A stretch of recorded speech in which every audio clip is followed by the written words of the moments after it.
High friends, welcome back to my channel Soumin Puja blog. আশা করি আপনারা সবাই ভালো আছেন, সুস্থ আছেন। আমিও কিন্তু অনেক ভালো আছি, সুস্থ আছি। আজকে আবার একটা রেসিপি নিয়ে আসলাম তোমাদের জন্য। সেটা হলো পনির বাটার মশলা। জানি না তোমাদের কেমন লাগবে, তবে আমার কিন্তু এটা আমি আগেও একবার বানিয়েছিলাম। জাস্ট দুর্দান্ত টেস্ট লাগে, একদম রেস্টুরেন্ট স্টাইলের পনির বাটার মশলা। তো আজকে আবার আমি বানাবো। কীভাবে বানাবো সেটাই তোমাদের সাথে শেয়ার করব। চলো বন্ধুরা, তাহলে দেখে নিই। যদি আমার রেসিপিটা ভালো লেগে থাকে তাহলে তো তোমরা জানোই আমার চ্যানেলটাকে প্লিজ প্লিজ প্লিজ সাবস্ক্রাইব করে দিও, এবং লাইক কমেন্ট শেয়ার কিন্তু অবশ্যই। চলো তাহলে দেখে নিই। বন্ধুরা, প্রথমে আমরা কিন্তু পনিরটাকে একদম পিস পিস করে কেটে নেব। একদম সমান ভাগে ভাগ করে কেটে নিতে হবে। দেখো বন্ধুরা, এবার পনিরটা কিন্তু হালকা তেলে ভেজে নিতে হবে। তোমরা চাইলে কিন্তু নাও ভাজতে পারো, কাঁচা পনিরও করতে পারো। তবে আমি একটু ভেজে নিয়েছিলাম হালকা তেলে, এবং তারপর হালকা তেলে একটু ভেজে নেওয়ার পর বিশুদ্ধ গরম জলে কিন্তু নুন ফেলে তারপর পনিরগুলো আমি ভিজিয়ে রেখেছিলাম, যার ফলে পনিরটা অনেকটা সফট হয়ে গেছে খেতে। যার মধ্যে তারপর একটা প্যানের মধ্যে আমরা রিফাইন তেল দিয়ে নিলাম, দিয়ে গোটা গরম মশলা দিয়ে দেবো ফোড়নে, দিয়ে একটু ভাজা ভাজা করে তারপর দিয়ে দিতে হবে পেঁয়াজ কুচি। পেঁয়াজটাও ভালো মতো একটু নেড়ে চেড়ে যখন দেখবে হালকা ব্রাউন হয়ে গেছে, একটু সামান্য লবণ দিয়ে দেবে, তাহলে পেঁয়াজটা একটু ভালো মতো মজে যাবে। তারপর দিয়ে দিতে হবে কয়েকটা কাঁচা লঙ্কা চিড়ে দিয়ে দিয়েছিলাম। তোমরা চাইলে আর একটু বেশিও অ্যাড করতে পারো বা কমও অ্যাড করতে পারো। দিয়ে ভালো মতো নেড়ে চেড়ে তারপর সেখানে দিয়ে দিতে হবে 6-7 কোয়া মতো রসুনটাও সেখানে একবারে ভেজে নিতে হবে, এবং হাফে একটুখানি আদা কুচিয়ে দিয়ে দিতে হবে। দিয়ে সেই পেঁয়াজের সাথে কিন্তু একেবারে সেই আদাটা আর রসুনটা ভেজে নিতে হবে।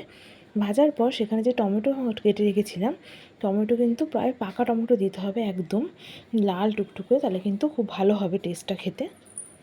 দিয়ে ভালো মতো ভেজে নিতে হবে। নিয়ে সেখানে দিয়ে দেবো সামান্য কাশ্মীরি লঙ্কার গুঁড়ো আর সামান্য হলুদ, দিয়ে সামান্য জল অ্যাড করে সেটাকে ভালো মতো কিন্তু ভাজা ভাজা করে নিতে হবে।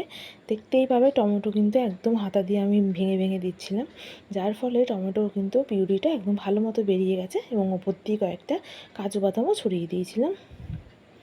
দিয়ে এবার এইটা একটা মিহি পেস্ট করে নিতে হবে মিক্সির মধ্যে দিয়ে একদম মিহি পেস্ট করে নিতে হবে। দেখো বন্ধুরা, এইবার কিন্তু পেস্টটা একদম মিহি করে বেটে নিতে হবে।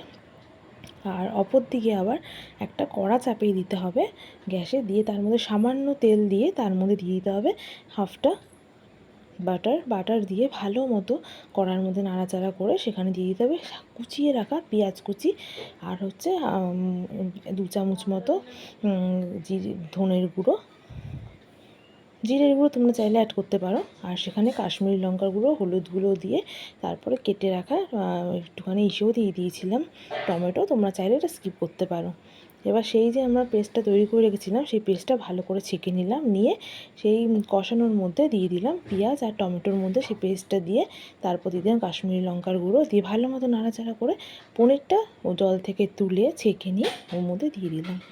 এবার দেখো বন্ধুরা, গ্রেভিটা কত সুন্দর তৈরি হয়েছে। তারপরে পরিমাণ মতো দিয়ে দিতে হবে লবণ আর সামান্য চিনি, যাতে টমেটোর টক ভাবটা ব্যালেন্স করার জন্য 1 চামচ চিনি কিন্তু আমাদের অবশ্যই দিতে হবে। দেখো কত সুন্দর লাগছে। তারপর ছড়িয়ে দিলাম কাসুরি মেথি। ব্যাস, বাটার পনির মশলা রেডি।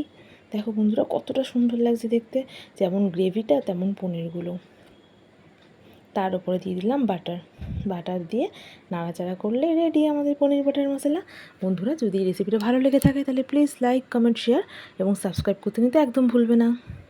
তারপর গরম গরম বাটিতে তুলে লুচি, রুটি, পরোটা সবার সাথে সার্ভ করো। Thank you.